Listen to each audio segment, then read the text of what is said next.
Arcadian Vanguard presents The Wrestling News and your daily wrestling newscast for Monday, October 17th, 2022. Good morning, I'm Mike Sempervive. We begin today with news from WWE. The January 1st premium live event known as WWE Day One has reportedly been canceled and will not be rescheduled. That's according to Brandon Thurston of WrestleNomics. No word was given on why the event will not take place in 2023, although as scheduled, it would have had to compete with the final Sunday night football game of the season between the LA Rams and the LA Chargers. The first and only installment of Day One occurred on January 1st of this year and featured Brock Lesnar regaining the WWE World title.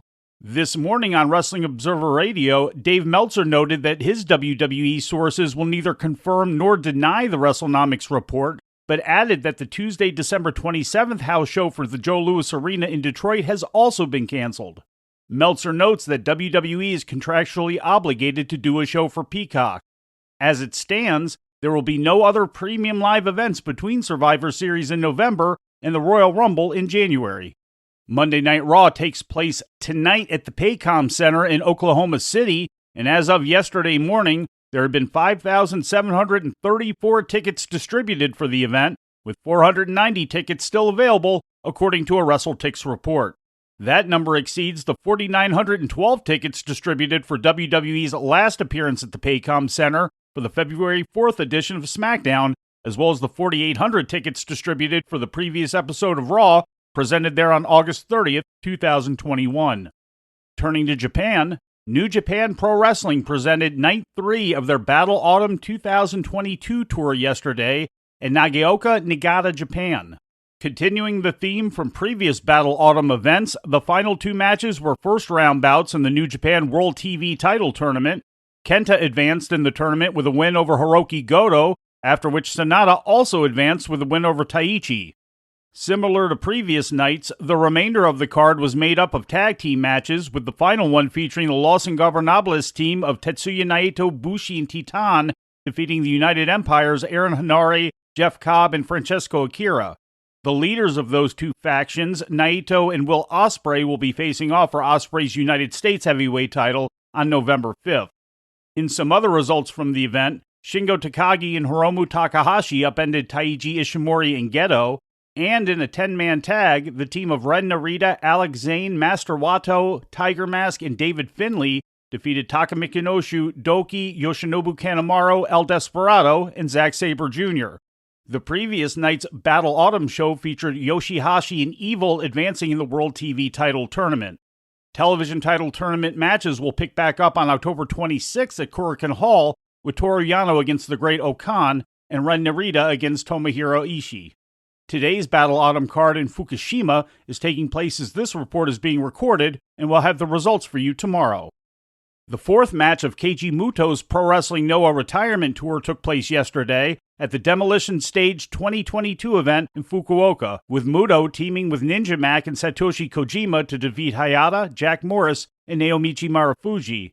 Mac pinned Hayata with an assist from Muto to win the match for his team. The match was billed as Muto's last time wrestling in Fukuoka. His first match there took place in 1984.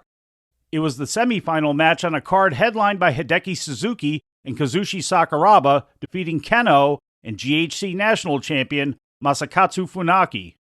There are 3 shows left on Keiji Muto's retirement tour: an October 30th show at Ariake Arena in Tokyo, and a January 22nd show at Yokohama Arena, which is being billed as his final match under the Great Muta persona. Muto's final match takes place at the Tokyo Dome for Pro Wrestling Noah on February 21st. In other title match results from around Japan yesterday, Dragon Gate ran Kobe World Hall and featured Masaki Mochizuki, Susumu Mochizuki, and Mochizuki Jr., making the third defense of their Triangle Gate Trios titles over Jackie Funky Kamei, Shenlong 3, and Ho-Ho Lun. And the Oz Academy ran in Okinawa and saw Aquino hold on to her Oz Openweight title with a win over Hiroyo Matsumoto. Turning to Mexico, we have a special report from our Lucha Libre correspondent Roy Lucier with some additional notes from Saturday night's Triple Mania 30, Chapter 3 in Mexico City. In pre-show news and results from Triple Mania, a very scary situation took place in the opening bout during one of AAA's Marvel-style matches. The person playing El Furioso, who was dressed like the Incredible Hulk, fell wrong, lost feeling in his extremities, and had to be stretchered out. The injured luchador, who is normally El Dragon from Ciudad Juarez, is scheduled to have surgery today and is reported to be in stable condition. Also in pre-show news, Black Taurus won the Copa Bardal, where Jack Evans also returned as the surprise wrestler in the Royal Rumble-style match. Through a promotional deal with AAA and Disney, the wrestling promotion features luchadors dressed as Marvel characters wrestling matches. On Saturday, before the Triple Mania show, the company announced they've reached a deal to be involved in a live-action Disney Plus series titled El Origen de la Máscara, which premieres on December 21st. No word on whether that is a Mexico-only program from Disney Plus. And in some sad news to report, Humberto Garza Sr. passed away on Sunday at the age of 85. Nicknamed El Niño Travieso, Garza began his wrestling career in his hometown of Monterrey, where he became a star during the late 1950s and remained popular into the 1970s.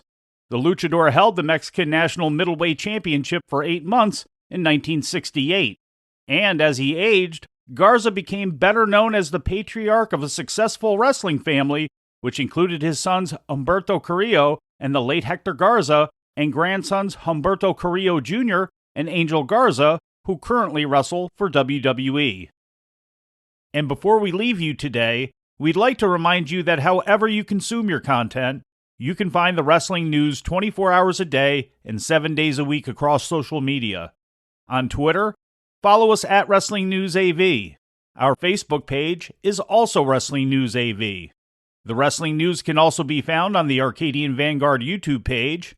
And for those who utilize Amazon Echo devices, just tell Alexa to play the Wrestling News podcast. And remember to make sure you add podcast at the end. Once again, for daily updates, breaking news, and more, follow the Wrestling News across social media. And that's the news for today. If anything happens, we will be here to tell you about it. No clickbait, no paywall, just the Wrestling News. The Wrestling News is a division of Arcadian Vanguard, and the Wrestling Newscast is a production of the Arcadian Vanguard Podcast Network.